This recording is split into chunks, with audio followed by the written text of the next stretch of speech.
Assalamualaikum warahmatullahi wabarakatuh. Shalom, Om Swastiastu, Namo Buddhaya. Saya Agus Pomo, peserta Latsar CPNS Papua, Angkatan 4, Kelompok 4, tahun 2021, akan menyampaikan tugas individu resume materi WOG. WOG adalah sebuah pendekatan penyelenggaraan pemerintahan yang menyatukan upaya-upaya kolaboratif pemerintahan dari keseluruhan sektor dalam ruang lingkup koordinasi yang lebih luas guna mencapai tujuan pembangunan kebijakan, manajemen program, dan pelayanan publik. Latar belakang lahirnya WOG adalah pada dasarnya pendekatan WOG mencoba menjawab pertanyaan klasik mengenai koordinasi yang sulit terjadi di antara sektor atau kelembagaan sebagai akibat dari adanya fragmentasi sektor maupun eskalasi regulasi di tingkat sektor.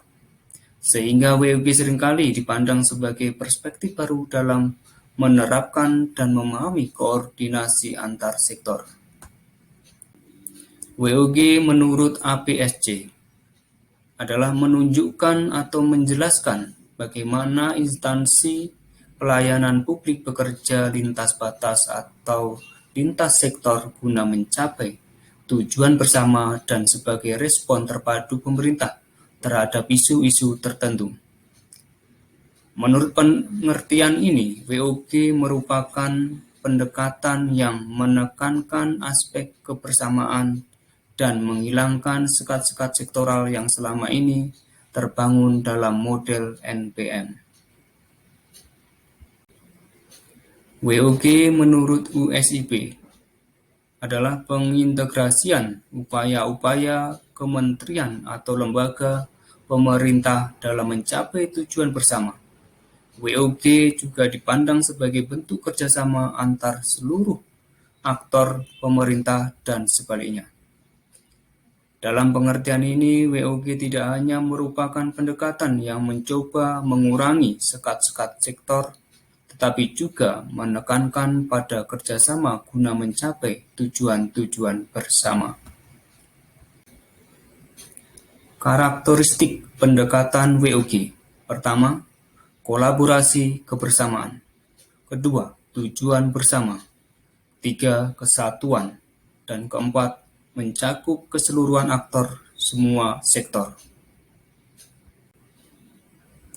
Mengapa WOG begitu penting? Pertama, adanya faktor-faktor eksternal seperti dorongan publik dalam mewujudkan integrasi kebijakan, program pembangunan dan pelayanan agar tercipta penyelenggaraan pemerintahan yang lebih baik. Faktor eksternal lain yaitu perkembangan teknologi informasi, situasi, dan dinamika kebijakan yang kompleks.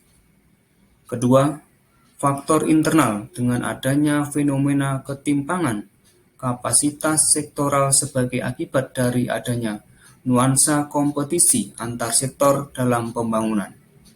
Dan ketiga, dalam konteks keindonesiaan, keberagaman latar belakang nilai, budaya, adat istiadat, serta bentuk latar belakang lainnya mendorong adanya potensi disintegrasi bangsa. WOG menjadi penting untuk upaya pentingnya kebersamaan dari seluruh sektor untuk mencapai tujuan bersama. Cara pendekatan WOG. Pertama, penguatan koordinasi antar lembaga, yaitu jumlah lembaga yang rasional, terjangkau, dan manageable memudahkan untuk koordinasi. Kedua, membentuk lembaga koordinasi khusus, yaitu pembentukan lembaga setingkat lebih tinggi atau sama kedudukannya secara terpisah dan permanen yang bertugas mengkoordinasikan sektor atau kementerian. Ketiga, membentuk gugus tugas, yakni mencabut sementara sumber daya yang terlibat koordinasi dari lingkungan formalnya agar lebih konsentrasi pada proses koordinasi. Dan yang keempat, koalisi sosial, yaitu bentuk informal dari penyatuan koordinasi antar sektor atau lembaga tanpa perlu membentuk pelembagaan khusus dalam koordinasi ini, atau koordinasi bisa terbentuk secara alamiah. Tantangan dalam praktik WOG. Pertama, kapasitas SDM dan institusi yang berbeda. Kedua, nilai dan budaya organisasi. Ketiga, kepemimpinan.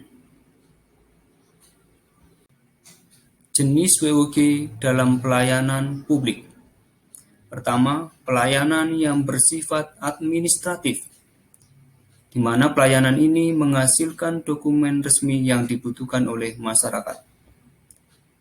Kedua, pelayanan jasa, yaitu pelayanan yang menghasilkan produk jasa yang dibutuhkan oleh masyarakat, seperti pendidikan, kesehatan, dan sebagainya. Ketiga, pelayanan barang. Pelayanan ini menghasilkan jenis barang yang dibutuhkan oleh masyarakat, seperti jalan, listrik, telepon, dan lain sebagainya. Dan yang keempat adalah pelayanan regulasi, pelayanan penegakan hukum dan peraturan perundang-undangan atau kebijakan publik. Pola pelayanan publik. Pertama, pola pelayanan teknis fungsional. Kedua, pola pelayanan satu pintu. Ketiga, pola pelayanan satu atap. Keempat, pola pelayanan terpusat. Dan kelima adalah pola pelayanan elektronik. Syarat best practice WOG. Pertama, budaya dan filosofi. Kedua, cara kerja yang baru. Ketiga, akuntabilitas dan insentif. Dan keempat, pengembangan kebijakan, mendesain program, dan pelayanan. Syarat e-government agar dapat mendukung WOG, yaitu ketersediaan CO, integrasi layanan online, interoperabilitas sektor publik, dan prosentase portal nasional yang terhubung dengan website kementerian dan lembaga. Penyelenggaraan WOG dalam lingkup penyelenggaraan negara,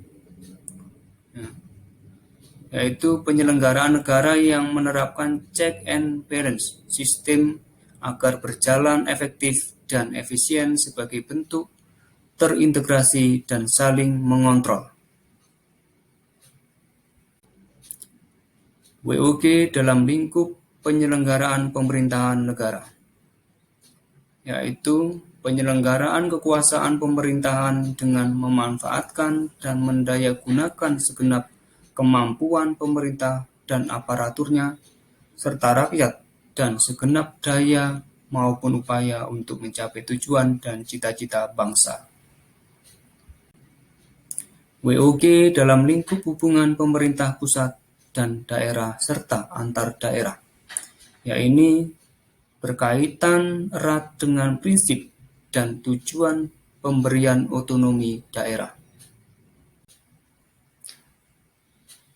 Tugas atau fungsi ASN.